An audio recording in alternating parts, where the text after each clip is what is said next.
Welcome to the Larp and Immersive Theater Roundtable. I'm Amanda. I'll moderate our discussion today, and you'll hear from the panelists who will introduce themselves momentarily, but we also hope that you'll join the conversation and ask and answer questions as well.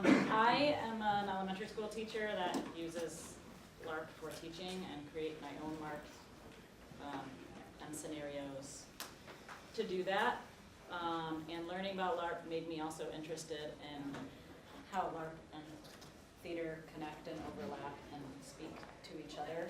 So I've sought out immersive theater experiences, interactive theater experiences, and wonder how can we create these types of experiences that are best for audiences and for telling stories. So I'm here as someone who appreciates this topic, but is not an expert at all. So I'll do a lot of the questioning and, see what's in your minds. So that's me. We can start with Jason. Who are you, and what's your background as it relates to the topic, and any other fun bits you'd like to share? This would be a long story. I'm Jason Cox. I'm a super nerdy academic. I used LARP as an arts-based research method when I was getting my PhD. So that's pretty nerdy. I also have a background in theater. I was a professional puppeteer for several years, which is pretty cool, before I moved into education. And I still apply a lot of those techniques that I learned at that time to both my professional practice as a teacher and a teacher of teachers, and as a LARPer. Sound about right? Great. All right. Hi, I'm Athena Z. Peters, and I'm a half of a company called Encantrix Productions, which puts on immersive theater experiences here in the Boston area. My background is actually in theater, so I have a degree, a BFA in directing theater. So that's where I started. I then took that and designed and produced video games for a number of years until just a couple of months ago when I decided that after discovering LARP when I moved here to Boston that I loved this merging of things. Part of when I was actually in college, my thesis project was a study on Punch Drunk Works, which they're known for Sleep No More, for anybody who's not familiar with their work. So I was obsessed with their work as well as like site-specific theater of the 70s and all of that. I studied a lot of this stuff when I was in school. So then when I moved to New England and I found out about LARPs and I joined in a few LARPs and I was like, what is this thing? I got really excited about it. And then met my business partner, Caroline, and together we decided that we would form an immersive experience company, which takes in a lot of things that we do in LARPs as well. So it really is a blend. Hi, I'm Kimmothy Cole, she, they, and I am primarily, my background is in theater, and in the process of doing theater, I started doing more devising work and creating new work, and became particularly interested in, especially over the last few years, any sort of performance, or not just performance, any sort of technique that is oriented around giving agency back to the people who are in the room and decentralizing power and kind of shifting that conversation and using narratives as a way to shift our cultural understanding of kind of who people are and what communities are and how the world functions. And so I started engaging with some gameplay a few years ago with a performance collective I work with called Taproot. And then in the process of doing that and moving to Austin and meeting Amanda, we kind of got talking and ended up starting a residency through the Art and Sacred Spaces program, which is based out of Philly, bringing together a person who does kind of traditional dancing and sketch comedy, and myself who does theater and ritual, and Amanda who does LARP, and kind of playing with kind of how do these different techniques come together, and are there lines, or is it just pulling tools out of every tool that we can find and building a thing that we enjoy, or that we enjoy making at least, and that hopefully other people enjoy doing with us. And I'm Marshall Bradshaw. When it comes to theater, I went from improv and college Shakespeare up to being a theater critic with DC Theater Scene. And recently I joined the board of directors for a brand new theater company in DC, the Arcanus, doing, participatory theater that is really inspired by the Chicago and New York neo-futurists, and thus doing some really weird work that I'm very proud of. Additionally, with role play, I have a pretty standard story of doing story games and then going to a convention and doing LARP and then going to a whole bunch of these conferences and falling absolutely in love with that. And now I help organize the DC area LARP Meetup. And similar to what you were saying, I'm so excited about giving some narrative control back to audience members and blurring that line. I mean, really, for me, LARP and participatory theater are my roller coasters. I love that adrenaline high, and I think there's just so much fun stuff to be doing in that space. I think that this next question is a difficult one. Maybe necessary, but maybe unnecessary. I wonder if you have, what your definitions are for immersive theater, interactive theater, participatory theater, immersive experiences. What do you mean when you say it, and does it even really matter, or is it all the same type of thing? Take it, Marshall. Oh, yeah.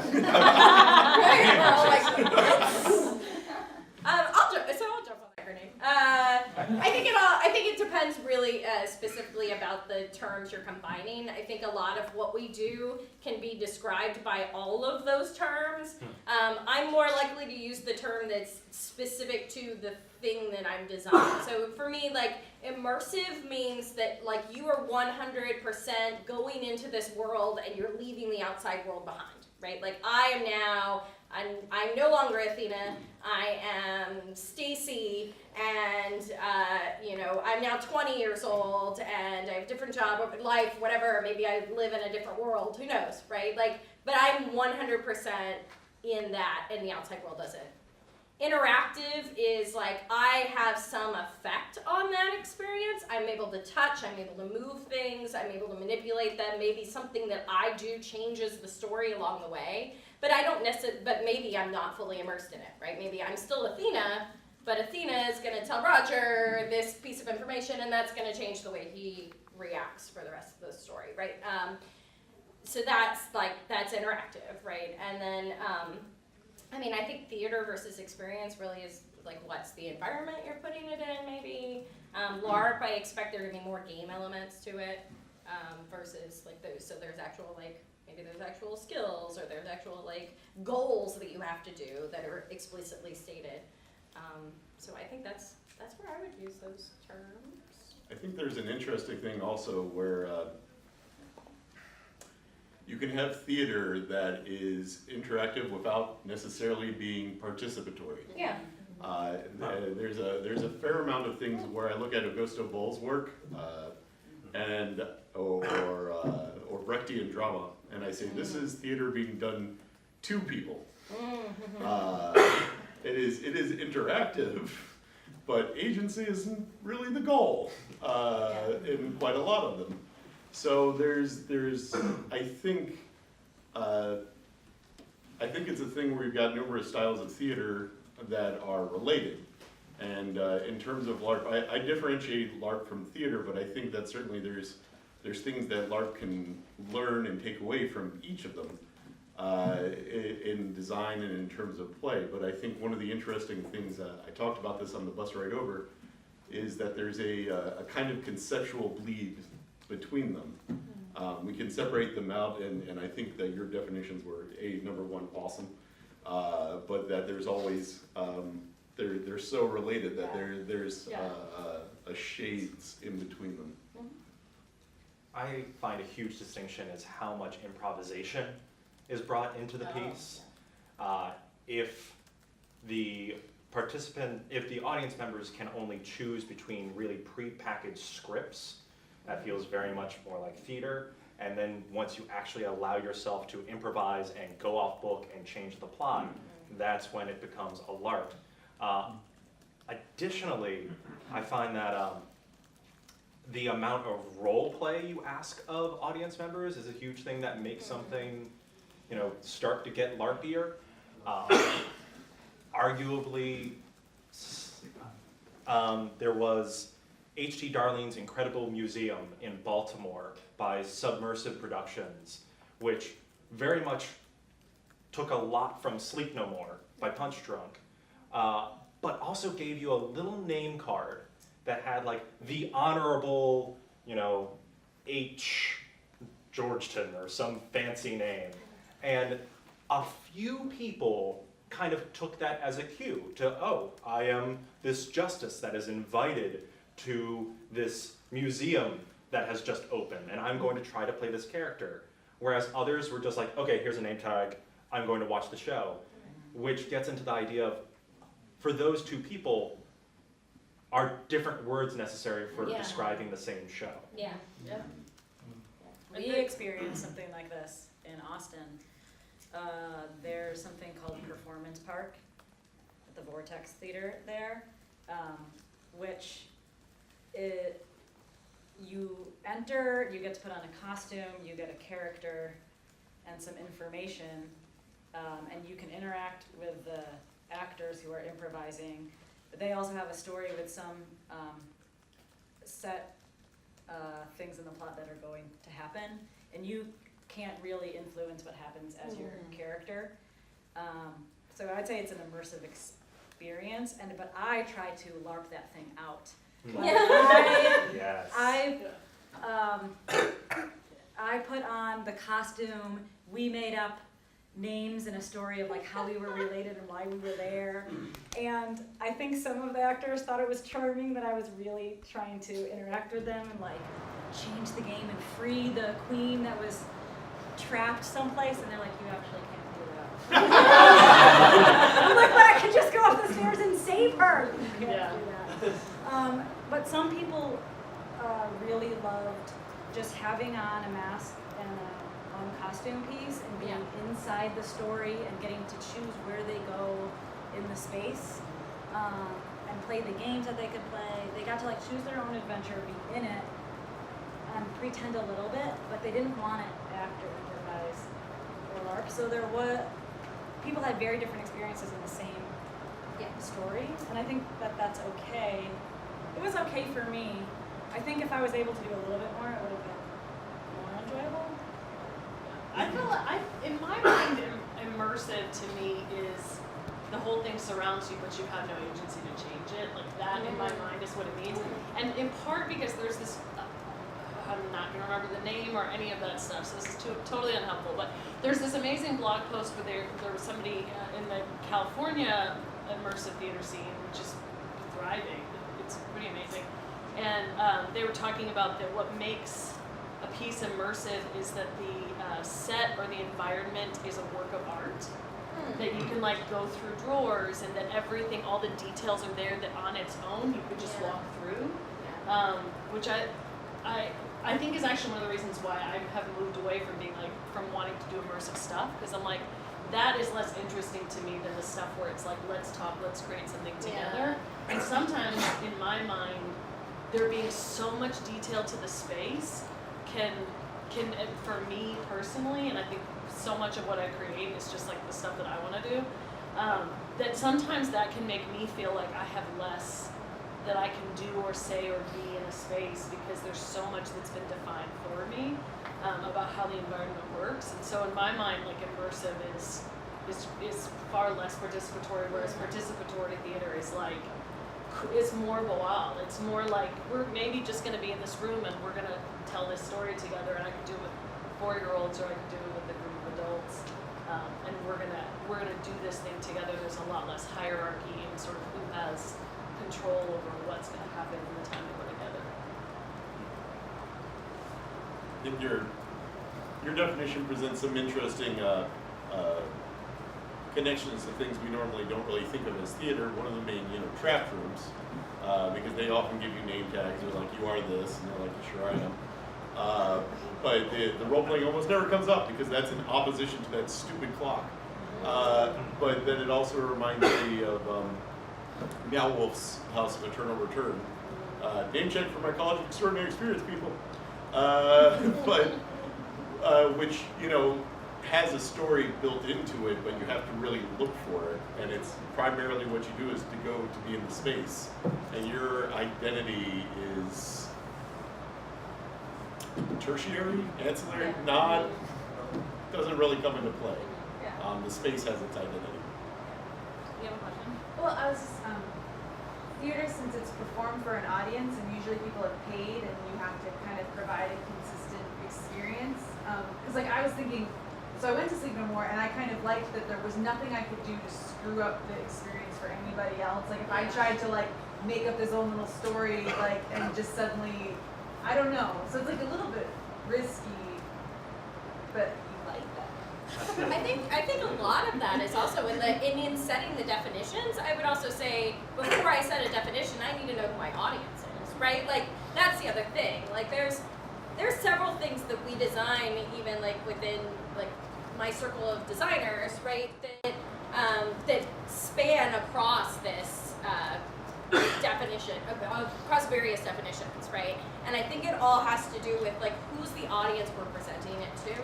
Right, so we've designed LARPs, we've interacted in LARPs, we enjoy LARPs, but we know that when we design a LARP, there's a set expectation from the audience of LARPers that consider themselves LARPers, that they have full agency, I'm going to role play and I'm going to change things and things better change and all of this. And but then we also have events that are more actually targeted towards the theater audience that's afraid to change things.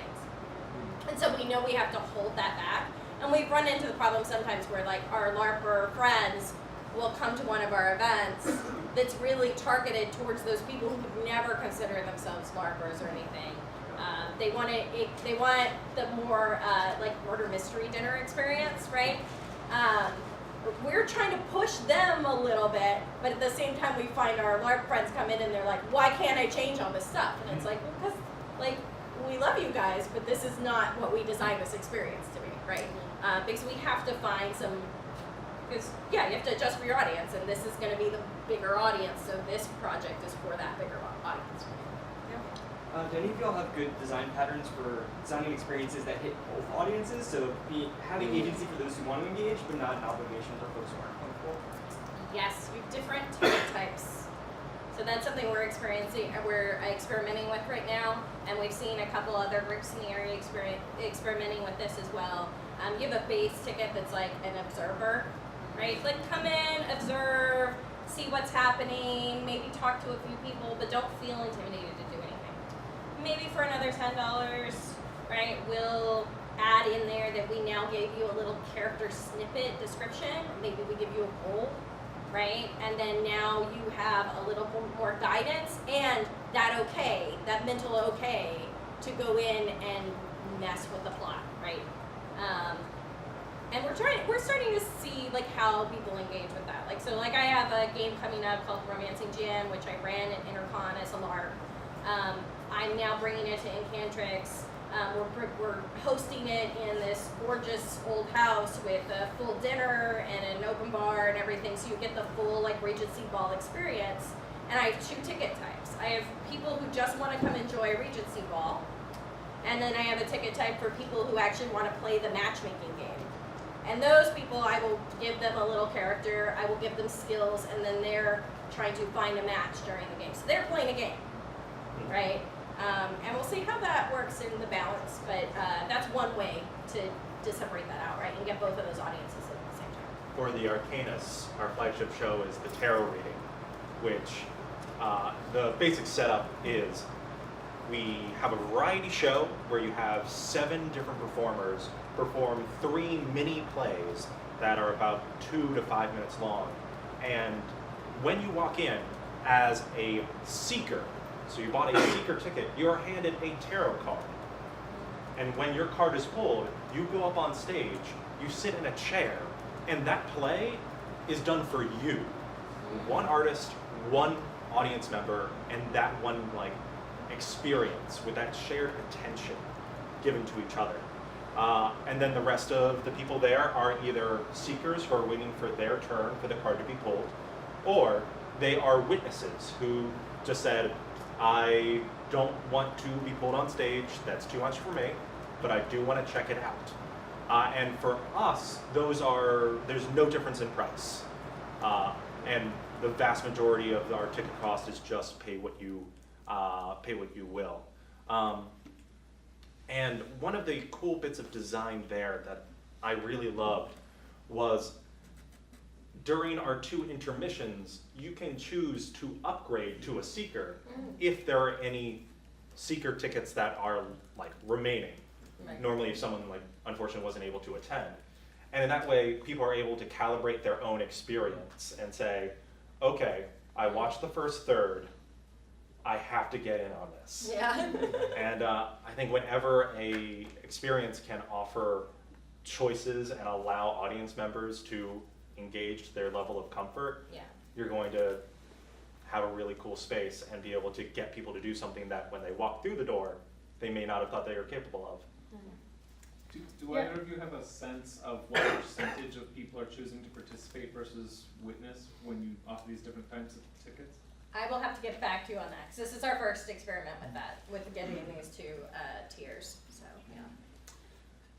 Comfort with having eyes on you and doing something dangerous, and we have a lot of psychographics of the different types of people who attend our shows, and have experimented with who are the people who are more like this, more like that.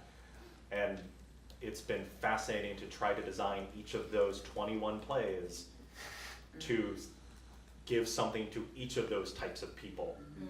And a lot of them some will just be witnesses, and we want to make sure that they still have a great experience. Yeah.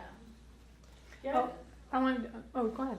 Oh, I was just gonna say, I'm, to be really honest, not someone who particularly likes to interact with performance. It makes me very uncomfortable. But I really like making it. And so for me, one of the things that working with the collective, working with other artists, like the question that I always go back to is like, how much would I hate this if I was in the audience?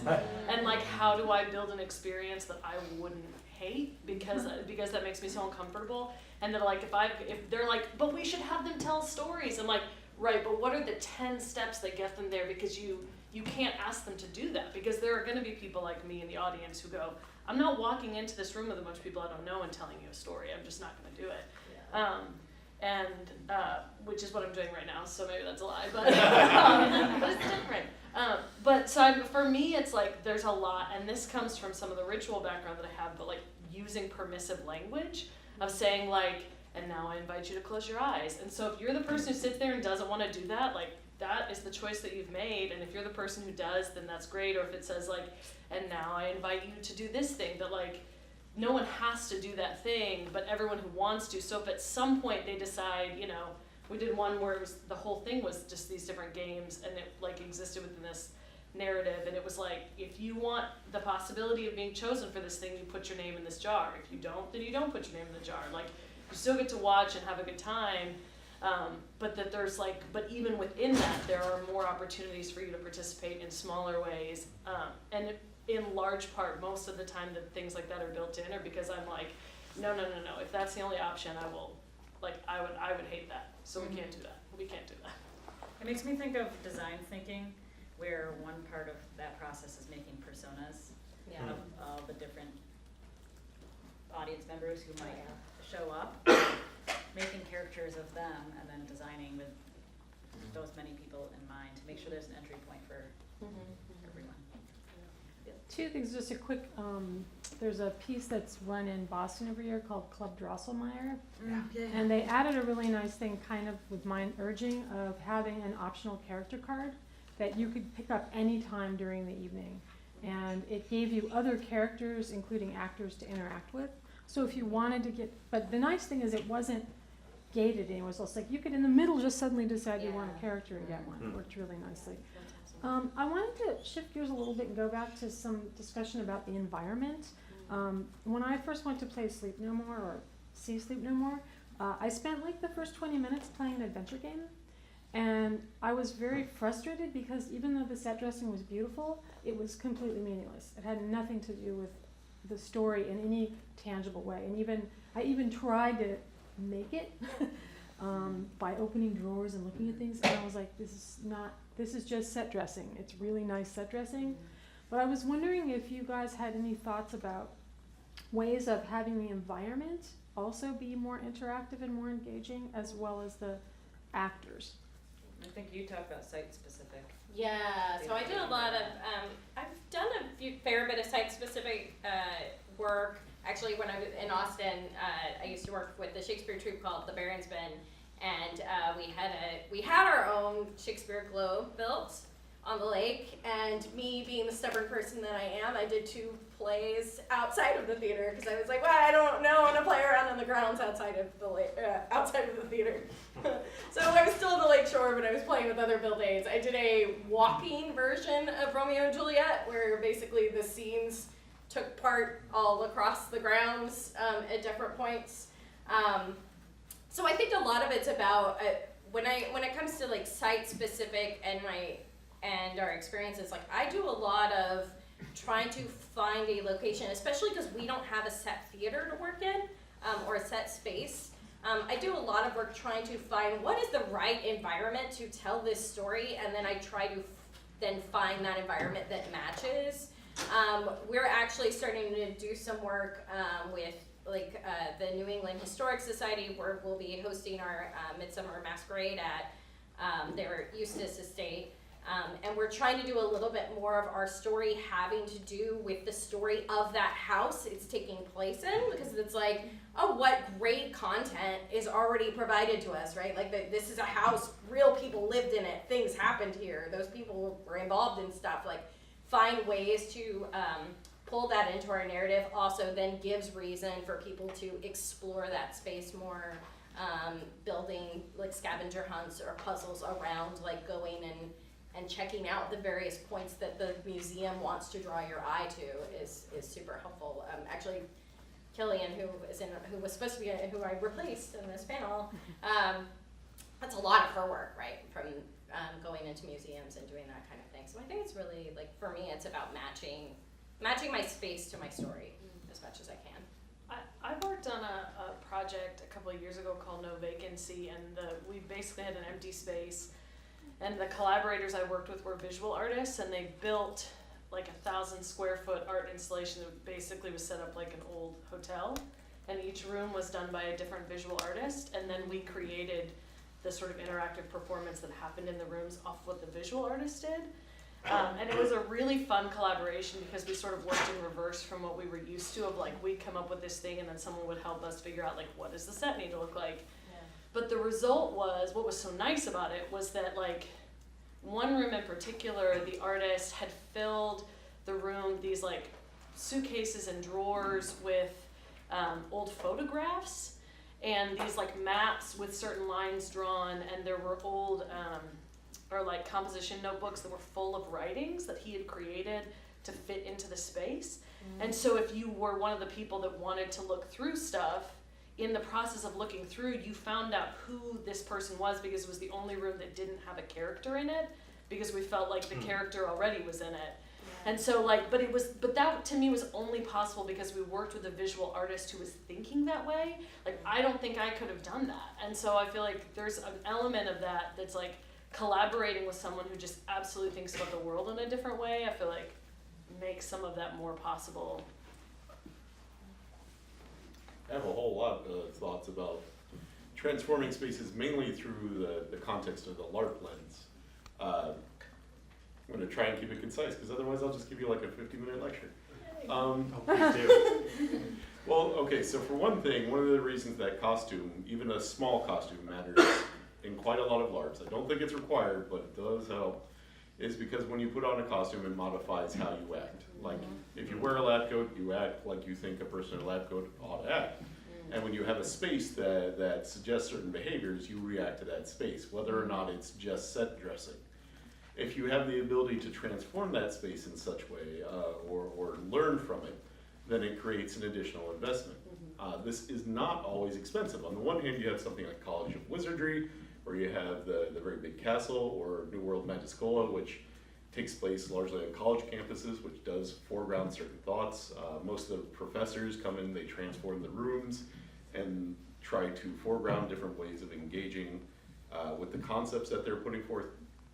But I also have played games of the Tribunal with minimal set dressing, largely composed of just chairs that were arranged to break up the symmetry of the space, which, shout out to Jason over there, because he's the guy who told me to do it. And also the chairs can be more than chairs. They can be pallets that are being stacked. If the right character declares these are the T-190s and we need to get them moved, then you can have players that all of a sudden have an interactive space that is, to go back to something that Samara Haley Steele was talking about at the academic conference, they assume a new diegetic role. They transform the literacy in that moment, in that space, especially if the character is very loud about what they now are. So there's various ways that can come to play, from the very, very specific to the extraordinarily plastic. And I think that comes to play even when you're dealing with theater. Like, in a broad sense, the difference between LARP and theater, and some people have heard me talk about this, and you were just talking about it actually, is that when you're doing theater, you are trying to get someone else to take you or take the situation to accept that this is what is. And when you are doing LARP, you are doing it to play that role or live that situation. It is great that people are willing to admit that, say, yes, you are a beautiful drag queen, yes I am, or what have you. But the primary goal is for you to live in that role and in that space, not for other people to take it that way. And I certainly think there's, again, bleed between those concepts, and that comes into play in the different ways that we can hold, use, manipulate, and consider space. I wonder if you could all comment on safety and calibration. I think that's a huge thing that I'm very happy with the Arcanist approach on, but I'm not sure if a lot of immersive theater can do. I've seen it described where in a LARP you have people be active participants, and thus they can kind of take a step away from it and just say, we are just people trying to do this thing, we can have safety calibration, we can be honest about what this experience is. But with theater, an audience is far more receptive, and they expect a much more unbroken immersion. The Arcanist can get away with using LARP-like safety mechanics, including most recently for the 4th iteration of the tarot reading, they had just a cut mechanic, which was this. And if you did this during one of your revelations, if you were sitting in the chair, someone would come and get you and take you out of the space and talk to you. We are only able to do that, though, because the Arcanist's work is non-illusory, in that no one is playing a role. Everyone is just the people in the space. I really wish that we could reach a point in immersive theater where audience members are okay with immersion being broken for the sake of safety, and recognizing that, hey, as an actor, I'm trying to give you an experience, but we need to be able to speak to each other as people in order to make that experience safe. Additionally, actors and the entire production needs to be more responsive to what audiences request. I said, maybe for the Arcanist we could use Largo or Break to dial back intensity. And I got the response of, well, that would require so much more improv to completely change how the thing was going to be. And I was like, yes, improv. For some shows, there's a strong resistance to, well, we couldn't change the scene on the fly because that compromises the art, or is just a demand that is really high to place on these performers who don't have experience with that level of improvisation. I wonder if any of you all have found a solution to that. Yeah, go for it. I run my own immersive theater / experience LARP show in New York City, where it was 100% interactive, immersive, and environment where we put people in the apocalypse for 60 minutes.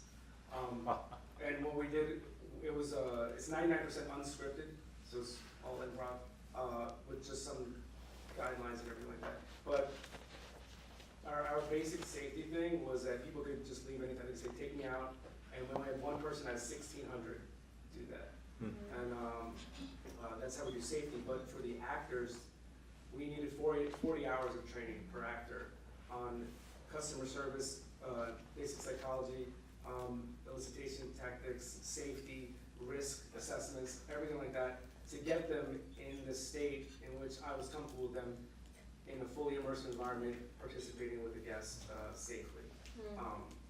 And that's based off of my extensive conduct in the military with risk management, training, scenario-based training, all that stuff. So I took that and gave 40 hours of training to each actor, and we turned them from actors into immersive performers. Right? Yes. I think for us, a lot of our actors are actually LARPers, so they're highly experienced in having that interactive and being able to just improv with people as situations come up. They're also used to safety calls. They're more receptive to people seeing that discomfort in another person and kind of knowing how to pull back. We haven't had anybody lodge complaints about concerns about bleed or emotional heaviness. A lot of our stuff though, is very, you volunteer if you want to step in and get deep into the story and everything. We haven't done any, our carnival, we did get into some dark moments and some here really share some personal stuff. Usually it was one-on-one with another actor. But at that point, we always gave people the option of if you're uncomfortable with this, or if I could see that somebody was hesitating on giving me information or talking, then it was just very simple to just even in character be this is fine, you can step out of the tent, right? It's right, we can move on. So I think it's one of those like the gentleman back there was saying, making sure that our actors are trained and that they can recognize these signs in other people. Actually, I think that it's one of the things that we've been chatting about is even, special classes that you could give for actors and performers that are about recognizing emotional states in another human being, right? Not just to make your performance better, right? Your performance, that's great. That's actors do that all the time, right? To really get that performance up, but also to recognize when another person is breaking and you need to pull back, right? Even without them giving a symbol, which is also great to train people on that. And for my Romancing Jen game where it's a lot more characters are interacting with each other, two players have to interact, and so I can't control that with trained actors. In that case, I set up here's the point at which you tell them okay, I'm green, I'm red, I'm yellow, right, to give people an idea of whether you need to back out or if everything's fine and you can keep going forward, right? I think one of, and I really appreciate hearing all about the training that y'all do with actors, but at what point do we put expectations on the audience? How do we set rules for them and how to play in this world, and how do we do that in a fun way, especially in light of some of the revelations about Sleep No More and the way some of the audience has treated the performers in Sleep No More? How do we set up expectations for audience members, saying hey, this is an immersive experience. It is very different from the ritual of theater that you may be used to, and you may be tempted to do these. How do we do that in a fun, sexy kind of way, rather than you cannot do this, do not do this, because I feel like that can be alienating. So I'm just gonna, sorry, somebody else I just keep chipping in. So for one, for our intensive tents, we had warning signs on them, content warning. These content bits might come up. If you're uncomfortable with this, do not engage with this actor in this tent. The other thing, I follow a lot of the same basic rules I do as a woman in this world, right? The buddy system, for one, I will never leave one of my actors alone with a theater goer, player, whatever you want to call them, guest player. Never. Like, there's always, somebody else has to be there, somebody else has to be within listening distance. Even if the performer thinks they're alone in a room with somebody, I would have a camera in that room, right? Like, that's a basic. And then, like, you do not touch another person unless they've very obviously, like, if my actor reaches out and puts their hand out and offers you that you could touch their hand, then maybe that's okay, but otherwise you don't touch actors. I mean, so just some basics. You can also, Marshall, did you have something you want to say? You're way over there, so I can't even see it. Yeah, but I've talked more recently than you. So all right, then we'll both go. So if you think for a moment of the theater as something of a rabbit hole, especially immersive theater, right? You have normally a transformative space you've entered and you're going through. One of the things that you can do is have a guide character, basically the rabbit. They first encounter the audience outside of that space, they lay down the rules, sometimes they're in character, sometimes not. And when you first enter in, they're still with the audience, generally in a low status position or kind of off to the side. And that gives you a hook of familiarity. And also means that this character that they trusted has already laid out the social contract with them, and theoretically they've signed off on it. You can do it also the not fun way that many haunted houses and things like that do inside of a freaking waiver. But that is explicitly the not fun way. I'm much more keen on rabbit holes are rabbit holes for a reason. They've been around for a long time in literature and in theater, and there's a certain amount of expectation on the part of your audience and engaging with it in that way. So to me, it's a technique that makes sense to use if it fits in with what you're trying to do. Well, to jump off of that, I actually feel like ritual is a huge part of what can make these experiences work well. I think that entering into understanding ritual as sort of a 4-part phase, and the first phase of that being preparation of a space, of saying, here's who I am, here's who you are, this is what this space is, this is how we're functioning together. I feel like when you approach it as a ritual, that you also give it, even in a situation where it's sort of silly and playful, even if that's sort of the experience you're going for, there's a certain amount of gravity that you lend to it when it's clearly ritualized and not just like, hey y'all, this is what we're doing. Like, not trying to rain on anybody's parade, but that there's this way in which you're like, cool, I've done things before where it's like you walk in and you immediately have things that you do, and they're like small things, like, can you go put this rock in that bowl? You know, like they're like small things, and then there's like text that you have time to read, and then I get up and I'm like, here's what's about to happen, and then we're gonna do this thing, and I'm gonna ring this bell, you know, like walking them through exactly what's gonna happen and treating that as an equal part to what's going to happen. That you should not do. And the way we fixed it was something that I think Aaron implied, which is not the best solution to this problem, but one that is probably maybe necessary. I've done a little bit of work with Peabody Immersive in DC, which is one of the very few immersive theater companies in Washington, DC. And they have done 2 shows, Cabaret Rising, or In Cabaret We Trust and Cabaret Rising. In Cabaret We Trust, there were a few people who were tasked with maintaining the rules and making sure that audience members stuck to the rules. The problem was they were also in the fiction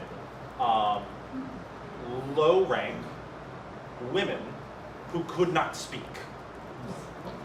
And we had multiple people see that as a game. Exactly. For the sequel, and you know, I bring this up not to disparage the company at all, because what I want to see is theater companies and LARP companies and all groups learning from their mistakes. They learn from their mistake, and the same role of people walking around and enforcing the rules were people who were just kind of in the fiction, people wearing all black, looking kind of stern. So they are like, okay, it's believable that they are members of this resistance group, but they were trained to walk up to someone, like if an actor comes up to you and says like, this person just did this, we need to keep an eye on them, here's a physical description, then you as this security guard, if you need to approach them, would say, because this show is set in like the year 2080, you go up to them and say, it is 2018, and I need to let you know that you need to not touch the actors. And you break the fiction on them. If that needs to be done, you can maybe do it softer, but it's really important for the people enforcing the rules to not be part of a game and not to be played with. Make them kind of blend in, but when it's necessary, break immersion in two. This was a question for Jason, I guess, when you mentioned you did puppetry, but if anyone else has experience with that. Have you worked at all in puppetry in either LARPs or immersive theater at all? Not as much as I should have. So, I have very specifically written LARPs that were about my experience as a puppeteer, and I left out puppetry as a prerequisite of playing, because, and the reason was that I'm like, it's an art form, it's an acquired skill, that would be like requiring someone to learn ballet. But then I realized after I was done, while I still believe those things, that I was also being an elitist snob. And I got feedback from someone on one of these, like, this feels like a big missed opportunity to do puppetry. And I'm like, you are right. So puppetry is absolutely something that should be played with within those realms. And part of the reason for that, there's this great video you can find of Jim Henson doing this with Kermit, where he says, I am not a ventriloquist, nor have I ever claimed to be a ventriloquist. But what happens is, and I change my voice a little bit, and then I start moving around, and what happens is you start looking at the frog, because he's way more interesting than the person over there with the beard, and it's really weird, because it's like, it fades out, and it can absolutely work. It requires a little bit more workshopping, a little bit more understanding. They are not required to be masters of freaking puppetry in order to use it. But the fact of the matter is I have not done enough with it. And there's reasons for it, but yes, you have called me out successfully. Well done. Well done here. I would love to work with a puppeteer. Contact me if you're a puppeteer who wants to do immersive theater. Really quickly. I'm right here. I mentioned them for H.T. Darling, but Submersive Productions in Baltimore uses puppets, does immersive theater. Ooh. Check them out. Nice. What was the name? Submersive Productions, like a submersible, but and then subversive. Yeah. There you go. There's the pun. So, two things. One, curious about, I don't know, my take on the Sleep No More harassment issue is from doing tons of research on online games, that anonymity is an enabler of harassment. Yes. And then the second, so I'd love to hear your thoughts on the second thing I was going to ask, which we've kind of touched on, but I'd like to sort of maybe codify it a little more, is like, there are social conventions, there's a certain literacy. So for instance, everybody here knows what this means, right? But an average theater goer has no idea. So I'm wondering what your thoughts are on literacies and how theater literacy or LARP literacy or video game literacy, how those can be problematic or possibly leveraged.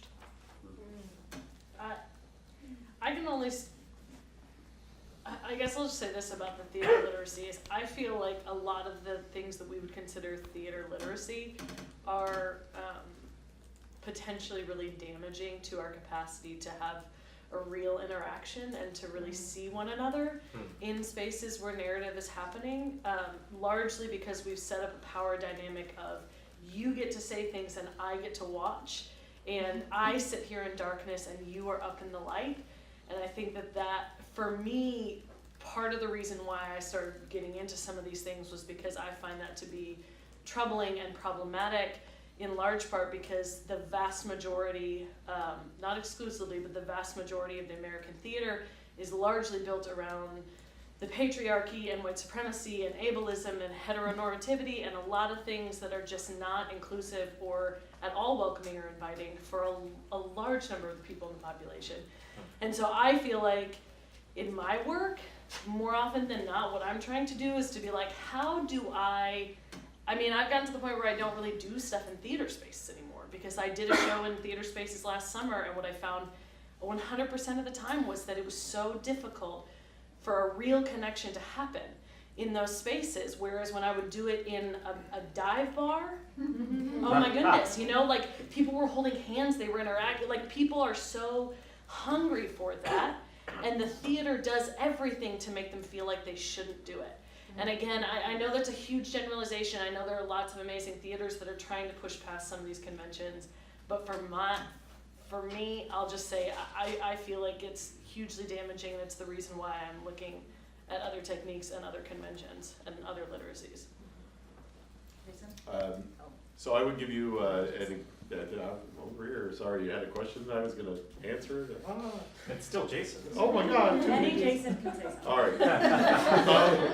So several years ago, I went to a thing at Colonial Williamsburg, which was called Cry Witch, and it's a witch trial, and the audience is playing the various people who sit as kind of the peers and jurors. And the earlier you get there, the higher status you are. So if you showed up an hour early, if you showed up on time, you get the best seats, really.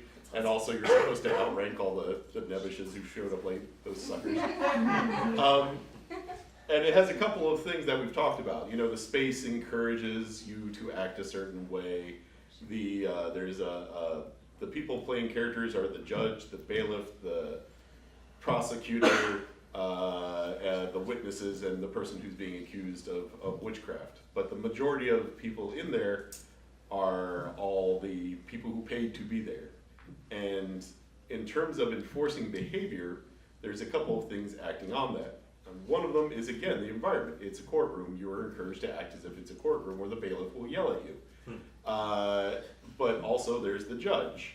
And if you say something that breaks with what you're supposed to have said or crosses the line, the judge will give you a stern look from the bench, and there's a whole lot of social weight being brought to bear on you.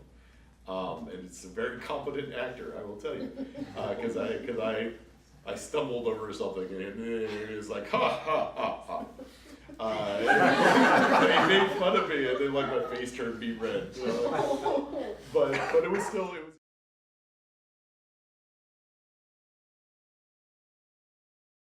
an important part of the experience. So when you're dealing with something in that kind of situation where you can actually make use of the social role, you can reinforce patterns of behavior. Also, like that's a very specific circumstances where it was contained. I don't know if they're still doing it, but if they are and you're ever there, you should do it. There's a very similar piece called Cry Innocent that was done in Salem, of all places. Nice. Yeah, this one was based off of a real witch trial.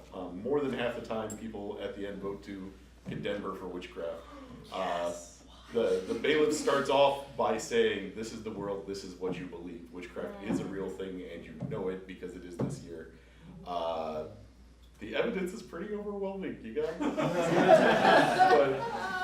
I want to get in here real quick, just to point out, LARPers could use more theater literacy sometimes for immersive productions. I had one occasion where someone that I went to an immersive show with, who is a LARPer with great experience, thought that they could do a little bit more than they should, and they wound up stealing one necessary prop for the plot, and then when someone tried to get it from them, grabbed another plot necessary prop and used it as a weapon. Which, if you knew the person, you'd say like, "Oh, they're LARPing." You'd just say, no, we really need that back. And which wound up happening, someone finally broke the immersion and just said, "We need that." But yeah, as a LARPer going to immersive theater, do dial back expectations. So I do want to address the literacy thing, mainly because I'm gonna throw this out there. I actually would love it if we didn't actually require literacy, right? Like if we were better about just telling people what they need to know for the experience they're engaging in that moment. Because one thing I found, like, so my theater career, I would say career, the first thing I ever got paid to do, right, in theater involved Shakespeare. And my obsession with Shakespeare was that I wanted to break down that barrier that people thought Shakespeare is just like this highfalutin thing that only certain people understand, right? But it wasn't. It was written for the groundlings, and so we should all be able to understand it. It's for all of us. And so sometimes I feel that also with LARP, right? When we use that phrase, because even saying LARP to any of my customers, they're like, I have no idea what you're talking about. I don't even know what this word is, right? It's not even a word, it's an acronym. I hate acronyms, for one. If you're ever speaking to me, please try to break down whatever acronym you're about to use into actual words, because acronyms set up a club that only the people who know the acronym are in, which means that people outside of that club don't know how to get in the club. And I want everybody to be in my club. So, So we've come full circle. Yeah. Who cares about definitions? Yeah, I don't like them. I want to, I want to say divine into the moment, right? What is it right now? Right? I think we've had, Jason's been waiting, you've been waiting, you've been waiting, and one more. How much time do we So, still have? 1, 2, 3. We have 15 minutes. Okay. So, how do I do this? Like, I'm adept at organizing LARP events and spaces, so how do I make the jump? What are the things I need to know and the lessons that need to be learned to become an interactive or immersive theater impresario? My first suggestion would be collaborate. Find performance artists or theater artists, dancers. Oh my gosh. Dancers will experiment all day long with you. Dancers are like, they're the most fun to collaborate. Not the most, anyway, whatever. It's not but that would be my first suggestion, because I feel like any and every single time that my artistic practice has made a large jump, it's because someone else has been in the room to go, but you don't know about this thing, and I do, so sit back and listen and let me tell you about it. And I'm like, yeah, you're right, and it's just, that would be my suggestion. I'm a business head, so I think about what's your goal and out of it, right? Do you want to do this as a multi-show run? Do you want to do just one show? Do you actually intend being able to pay yourself and or your actors who are doing it? That's a big thing. Who's the audience who's going to pay for that? Now design around those people, right? So that's the angle I come at it from. And then, if you start thinking about that and you're like, hey, these are holes similar to what she said, these are the things I don't know about that would get me to that place that reaches my goal, like seek the people in the community who would do that. I know we're trying to build a community here in Boston around a lot of us who do this type of work. I'm hoping other cities and towns, I'm sure they do. There's Facebook groups around it. But just like reach out into the community and be like, hey, who are these people who can help me with this thing, right? Like, I think I'm going to give a somewhat artsier answer, which is to just do it. So if you don't have the big resources to do a big show, don't do a big show. Do a small show. Yes. If you only get an audience of 5 people, that's fine. If one of them thinks it was the most amazing thing ever and wants to collaborate with you after, or takes it and goes somewhere else with it, that's freaking amazing. And if you think about it, like when the Rocky Horror Picture Show came to the United States, it was not well loved. But at the end of the show, like most of the audience left grumpy. And then like 3 people came up to Richard O'Brien and go, that was amazing. And basically turned it into participatory theater. And a lot of times in terms of the arts, I know that I struggle still sometimes finding collaborators. People say that's a great idea, but I'm busy with this. And they won't really come to you until you've got a track record or a product or something. And if you go waiting for the perfect time and the perfect collaborators, you will not get it done. You just won't. So sometimes it's better to, perfect is the enemy of good. Do a small thing. If it's not great, I feel your pain. learn from it and do it again and do it better. And if you can do that, tell me how. Because I am always trying to improve my own practice, but I honestly believe from the artistic end of the spectrum, that's how to roll. Make bad pancakes.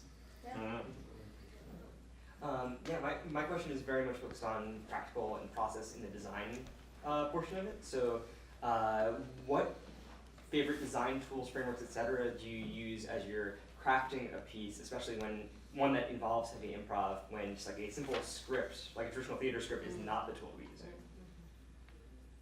We use anchor points, which is I don't know if that's a thing that people use, but we use it. That it's like basically we say like when you turn and raise your hand above your head, we know it's time to move on to the next section. When this person goes and grabs this thing up, we know that we're now done with that, so that people can improvise and still have a really clear indication of when things are shifting and moving. We use Google Suites. If you're talking about software, we do a lot of stuff in Google. We do have documents, which are like basic story outlines of like, this is the intention of what we're trying to get in the story. Each character has little descriptions about what they're doing. If they have a goal to get out of the audience, they have a goal to get out of the audience. We then break down by acts. So for our larger like story events, we have 3 acts happen throughout the evening, and we have them time blocked. So like, and then in our descriptions, in either an Excel sheet or a document, it's like, here's the things that have to happen during this act. It doesn't have to happen in this specific order. You know, there might be things that occur opposite, whatever, but the intention is these things happen, and then Act 2 happens, and in Act 2 these things happen, right? And so you kind of have a structure to get you from the beginning to the end. A lot of times we'll have, in the case of like people making decisions about where the story goes, we do a lot of choose your own adventure stuff to where there's pathways, but there's a limited number of pathways. Although our players sometimes surprise us, like in the pub crawl, where they make their own path. It's like, here's A, B, and C, and they're like, I'm gonna take Y, and I'm like, okay, Y is now an option, as long as it works. So yeah, that's some of the stuff we do. You want to go? You haven't spoken for a bit. I don't know if I have anything for this except like use Slack. Slack's good. Slack is great. We love Slack. Iterate. Yeah. So just do it multiple times. Yeah. And know what questions you have and you're trying to answer. And be willing to like try it differently if you're chasing after finding an answer to your question. Yeah. To tag on to that a little bit, so I was going to refer to Allan Kaprow's happenings, if you've ever looked into those. So Kaprow's process changed over time. When he started, he did these very, very tightly scripted things that he eventually came to hate, which you can do. It's theater done to someone. But if you look at his process, you can kind of get a sense of a range of different ways to approach it. So eventually, at the end, it's just a slip of paper that says what to do, and then he sent it out into the wild. The only thing about that was that he sent it out, and then he was like, hey, people are having great experiences that I don't see or feel in any meaningful way. So it was the other end of the spectrum. If you picture kind of a slider, if you know the mixing desk of Larp, in many ways it's the same kind of thing, like how tightly you want to control that design. So to tag back to Marshall there, you got to play around until you find what works for you, and also accept that it may work for you now and not 2 months from now. Oh, and document after the fact. Project managers coming through, always post-mortem and take notes. Because especially if you're carrying through storylines, we carry through storylines from one event to the next. You want to remember, and you won't remember a month later if you didn't write it down, so write it down after. And also feedback. If you can get people in to Yes. watch an iteration, because sometimes they'll say, well, this wasn't clear, and you realize, oh, that turn of phrase that you improvised the last time really is essential, and we need to make sure it's in there. Yeah. This is do you rehearse? Or like how do you rehearse? This just occurred to me. It's fascinating for the tarot reading, for the Arcanus. The rehearsal process is down to a science. And there's a governmental structure where they've split up, like, this is the person who is in charge of voicing concerns about, like, okay, let's get into this. You have the 7 minutes. Oh, okay, no, I'll be brief. One person is there who just exists to make sure that the thing being devised keeps to the artistic rules. One person who's there just to keep track of the production demands and make sure that, like, the artist is gonna get everything that they need in order to do what the artist is proposing. There's another person who's there just to be the voice of the audience and say, that's not accessible. You should iterate not only your product, but also iterate your production. Question and experiment with how you question and experiment.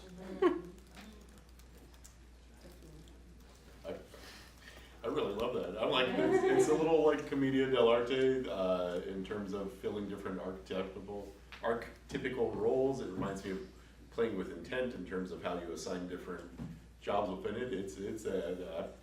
I'm just over here saying super support for the concept. So. It wasn't mine originally. You're here though, so you get the credit. I know companies that are more based in theater that do a lot of rehearsal. We don't. We do like one, like kind of sync up before a show. Yeah. But like I said, all of our actors are LARPers, so they're super used to just being tossed things and they use them. Versus I think if you're working with a really heavy actor crew, actors need, like, they feel more comfortable if they know, if they don't have a script in front of them, they know what the next steps are and the next beats. A lot of our rehearsals focus more around, if we're in a new space, getting familiar with the space and what our limitations are within that space. And then otherwise they're about getting familiar with what is my character, what are the props that I have, what are my restrictions that I have to work within. That's a big thing, right, when you're talking about a lot of this, where the story can change on the fly based on what an audience member says or does. Like, your actors need to be really clear about what the play zone is. So they know if the play zone ended up out here, we gotta pull everybody back in, right? Or no, they're still playing in this circle, it's fine, keep them there, kind of thing. So that's typically what we work on, like, rehearsal-wise. Yeah. So speaking of audiences and literacy, what kind of practical measures do you take to lay out those expectations in advance? Like, for example, I don't want the LARPer to steal my Economicon. It's essential. What kind of stuff do you do before it happens to say to your audience, hey, this is X, it's not Y? You know, or how do you cue them to know that so you're not managing it, steering it in on the fly by the seat of your pants? I've used emails before, that when they buy a ticket, they get an email that, like, kind of sets them up for what they're coming into in terms of the space, but also is like, here's how you get there. Like, there's a lot of practical information, but then within that, there's enough information that we can kind of supplement when they arrive.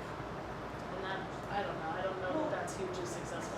Kimmothy's directed something I was involved in called Dairy Queen. Oh yeah. And we kind of used A LARP-like workshop with the audience before the scripted show happened to practice, but let them know about the story background and let them know their role in the story and what they could do as a passive audience member watching the scripted performance, but let them know and practice what they were allowed to do at certain points during the show. We have both emails that give you a description of what's happening ahead of time and what the expectations are. Like I said, sometimes depending on the show, like we did our carnival, we had a number of tents. Each of those tents had a sign that was like, there's a warning, there's content warnings on there, but there might also be warnings about, like, please only touch these things, or these things are not part of the game.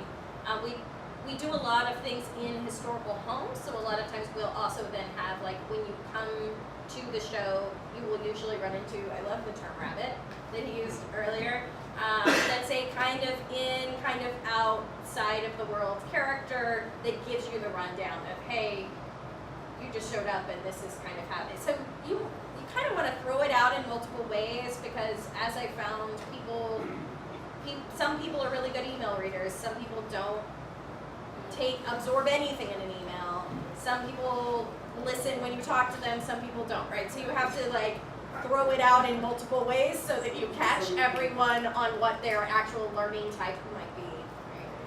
No, it's a caveat. Sometimes, despite your best efforts, they're going to do it anyway. Yeah, it's exactly well. Like you can outline it with like a string of lights. You can make it bright red. You can put "Do Not Touch" tape across it.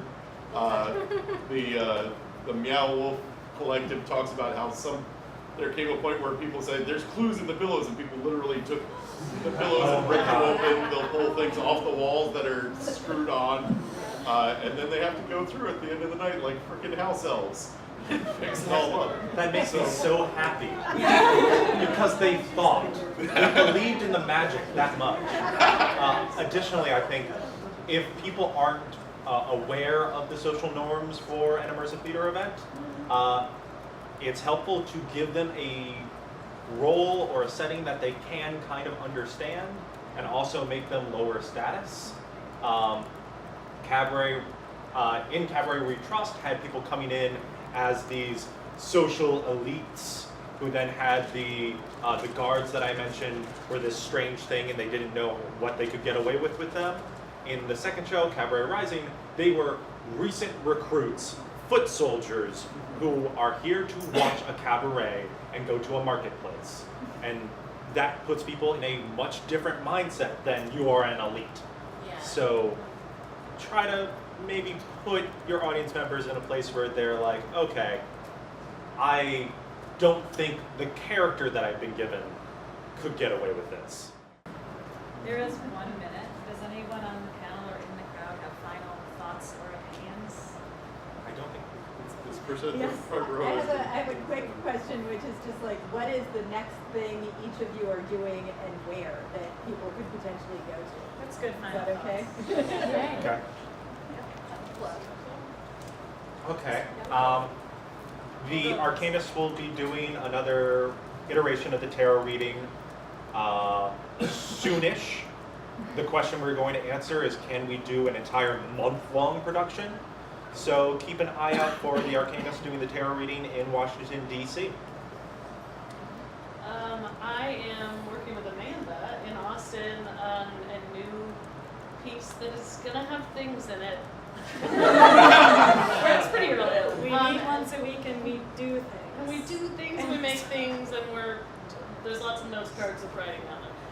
And then I also am close to the end of finishing a piece called the Sacrament of Reconciliation, which I got to see, which is happens around a table in a domestic space. It has to be a domestic space because you make bread and drink wine, but it happens with only 4 people, and the idea is that eventually we'll have it online so that anyone can download it and do it with 4 people in their own home, and it's all about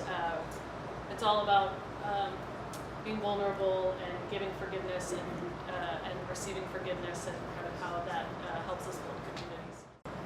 So the next thing I'm doing in Cantrix production, big wise, is the Romancing Jan, my next run of Romancing Jan, which is a gender-neutral Regency matchmaking game. So it's a parallel universe in which the Regency happened in a world in which it doesn't matter what gender you are. Anybody can be anything, and any type of relationship is okay from society's standards. So, I mean, gender-wise, money still matters. Sorry. But anyway, we're going to be having that on July 14th at the MIT Endicott House in Dedham, right here outside of Boston. And then right the weekend before that, I'm actually going and doing a small little mission / interactive mission escape room, I don't know what you call it, at the Dragon Thrones number 3, which is a game blockbuster LARP run by the Game Theater. And so I'm just going in and reprising a role for them in which I'm going to set up the Trials of Fire for the Draconian clans and anyone else who wants to challenge themselves to it. Where I will also Where's be that? GMing. Where is that geographically? In Philly, or outside of Philly. And when is it? July 5th through 8th, That sounds right. or 6th through 8th. And it will be The at weekend after 4th of July. specifically at Brimoire. I am currently working on a game that we've been calling Mantles in the Museum with Dr. Lillian Lewis at Youngstown State University. It's a game that is meant to have players engage with the art of art critique in a different way, to learn the different interpretive frameworks and also to look at art a little differently. It's still in development, but it's going pretty well. Apparently, I will also be writing a puppet LARP in the near future. Thank you for coming and for